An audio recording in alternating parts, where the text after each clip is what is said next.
ପୂର୍ବ କାଳରେ ଲୋକେ ହାତ ଓ ଚାଖଣ୍ଡରେ କୌଣସି ପଦାର୍ଥର ଦୈର୍ଘ୍ୟ ମାପୁଥିଲେ, କିନ୍ତୁ ଭିନ୍ନ ଭିନ୍ନ ଲୋକଙ୍କର ହାତ ଓ ଚାଖଣ୍ଡ ଦୈର୍ଘ୍ୟ ସମାନ ନଥିବାରୁ ମାପରେ ଅନେକ ସମସ୍ୟା ଉପୁଜିଲା।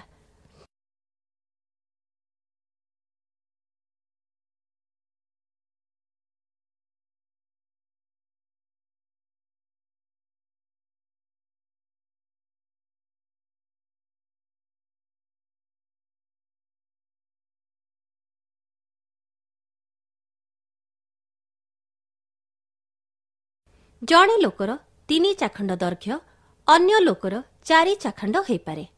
ଏଣୁ ଗୋଟିଏ ବସ୍ତୁର ଦୈର୍ଘ୍ୟ ଜାଣିବାରେ ସନ୍ଦେହ ଉପୁଜିଲା।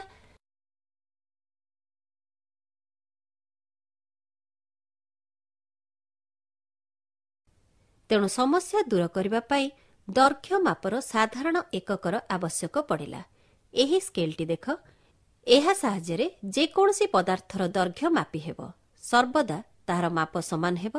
ସରଳ ଭାଷାରେ କହିଲେ ଏହା ଏକ ମାନକ ଏକକ ବା ମୌଳିକ ଏକକ।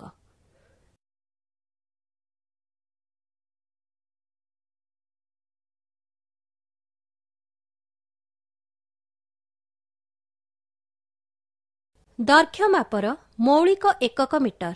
1 ମିଟରର 10 ଗୁଣକୁ 1 ଡେକାମିଟର କୁହାଯାଏ। ପୁନଶ୍ଚ 1 ଡେକାମିଟରରେ 10 ଗୁଣିଲେ 1 ହେକ୍ଟୋମିଟର ହୁଏ।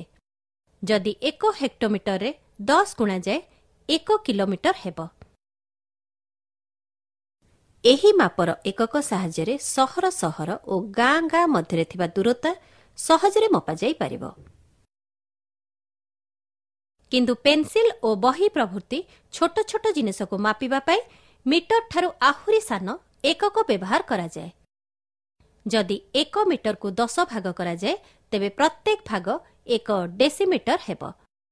ପୁନଶ୍ଚ ଡେସିମିଟରକୁ ସମାନ 10 ଭାଗ କଲେ ପ୍ରତ୍ୟେକ ଭାଗ 1 ସେଣ୍ଟିମିଟର ହେବ।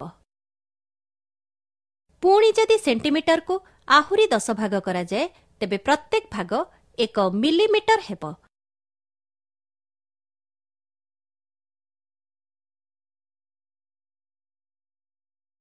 ଅତି କ୍ଷୁଦ୍ର ଜିନିଷର ଦୈର୍ଘ୍ୟ ମାପିବା ପାଇଁ ମଧ୍ୟ ଆହୁରି ଛୋଟ ଏକକ ଅଛି, କିନ୍ତୁ ଏଠାରେ ଆମେ ତାହା ଆଲୋଚନା କରିବା ନାହିଁ।